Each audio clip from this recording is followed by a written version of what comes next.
আসসালামু আলাইকুম। আমি ভালো আছি আলহামদুলিল্লাহ। আপনারা সবাই কেমন আছেন? আজকে আমি রান্না করব।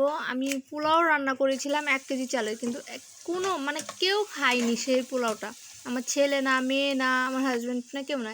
এই যে দেখতেছেন মশলাদানি, এটা আমার হাজব্যান্ড নিয়ে এসে দিয়েছে, কারণ আমি ভিডিও করি, তার জন্য ও আমাকে এনে দিয়েছে। তো ভাবলাম পোলাওটা কি করা যায়। তো আমার ছেলে মেয়ে বিরিয়ানিটা খুব ভালো পছন্দ করে, তার জন্য এই প্রসেসিংটা আমি করে নিলাম। তো আমি এখানে পেঁয়াজ কুচি তেলের মধ্যে দিয়ে সুন্দর করে আমি বাগার দিয়ে নিয়েছি। এখানে আমি আদা বাটা, রসুন বাটা, জিরা বাটা, খাল গোটা, তেজপাতা যা আছে সব কিছু বেটে আমি দিয়ে নিয়েছি। তো এই মশলাগুলো দিয়ে আমি সুন্দরভাবে নেড়েচেড়ে নেব। নেড়েচেড়ে নিয়ে এটাকে ভালোভাবে আমাকে তেলের সাথে মিক্স করে সুন্দর যখন লাল লাল হয়ে যাবে, তখন আমি বুঝতে পারবো যে এটা আমার হয়ে গেছে। তো আমি এই পর্যায়ে এটাকে ভালো করে নেড়ে নিয়ে তারপরে এখানে আমি দিয়ে দেব কাঁচামরিচ। হ্যাঁ, কাঁচামরিচটা আমি ধুয়ে সুন্দর করে আমি এখানে দিয়ে দেবো। যেহেতু আমার বিরিয়ানিটা হবে সাদা বিরিয়ানি, এটা কোনো কালার হবে না, এর জন্য আমি এভাবে রান্না করতেছি। কাঁচামরিচটা দিয়ে তারপর আমি আবার একটু নেড়ে চেড়ে নেব। এখানে আমার একটু লবণ দিয়ে নেব। যেহেতু আমার টেস্টিং সল্ট নেই, যার কারণে আমি লবণটা দিয়ে সুন্দর করে আমি এটাকে নেড়ে চেড়ে নেব। আর গোস্তের ভিতরেও আমার লবণটা যাওয়ার প্রয়োজন, যার কারণে আমি দিয়ে নিচ্ছি। এখানে আমি একটু পানি নিয়ে দেবো প্রয়োজন মতো কষানোর জন্য, যার কারণে আমি এখানে একটু পানি দিয়ে তারপর ঢাকনা দিয়ে ঢেকে দিলাম। তো ঢাকনা দিয়ে আমি কিছুক্ষণ রেখে দেবো। এই তো আমার হয়ে গেছে এটা কষানো। তো এখানে আমি অ্যাড করে দেব এই তো রাঁধুনি রেডিমেড আপনার বিরিয়ানি মশলা যেটা, সেটা।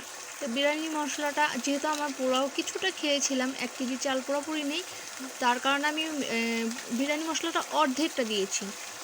সম্পূর্ণ দিলে খাওয়া যাবে না, এই অর্ধেকটা দিয়ে আমি সুন্দরভাবে নেড়ে চেড়ে নেবো। এখানে নেড়ে চেড়ে নিয়ে যেন মিক্স হয় সুন্দরভাবে, কারণ মিক্স হওয়াটা জরুরি।